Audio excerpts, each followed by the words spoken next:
ඔය නොදන්න දෙයයන්ට වඩා දන්න යකා හොඳයි යන්නේ. මාත් ඉතින් එහෙම හිතනවා. ඒ වුණාට ඉතින් ප්‍රශ්නේ විතරමනේ අම්මා. ඉඳලා ප්‍රශ්න පත්‍රයක් බෙල්ලේ එල්ල ගත්තාම සදාට මේවට උත්තර ලියන්න වෙනවා ළමයා. ඕවා ඉතින් අපි කරපුවා නෙමෙයිනේ. ඔයාම හොඳයි කියලා ගත්ත තීරණනේ. ඔය බණින්නේ මංචිතරනේ අම්මා. බනිනව නෙමෙයි ළමයා. මං කිව්වේ ඇත්ත.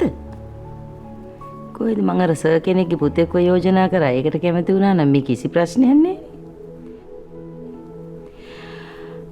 දැන් ඉතින් කරන්න දෙයක් නැහැ.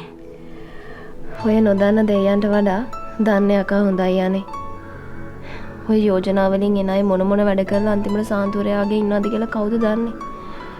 මංජිතේ යතින් හොඳයි. මං ඒකයි එයාට කැමති උනේ. අනික ඉතින් ඔය පොඩි මුරණ්ඩු වැඩ කරාට එයා මට ඇත්ත කියනවානේ.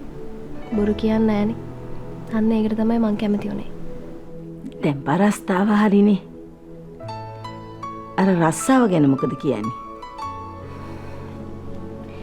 ඒක ගැන තමයි තාම හිතා ගන්න බැරි. මට ඒක ගැන හරියට තීරණයක් ගන්න බෑනේ.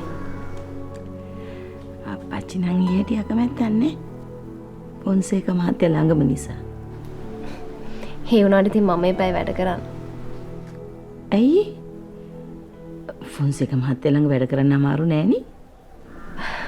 අනේ නෑ. ලොකු සර් කියන්නේ දෙවියෙක් වගේ මිනිස්සෙක්. මට තියෙන අර ප්‍රශ්න නිසා ඇතිවෙච්ච අකමැත්ත ඉතින් අයින් කරගන්න බැරි වෙන එකම. මොනවද දැන් දෝනියන්ට කියන්නේ? රස්සාවට යන එක ගැන තාම හිත හදාගන්න බෑ. එහෙම අකමැත්ත නම් ඉතින් බලෙන් යන්න ඕමනවන්නේ. නෑ අප්පච්චි. එහෙම අවුලක් නෙවෙයි. මට පොඩ්ඩක් හිතන්න කාලයක් දෙන්නකෝ.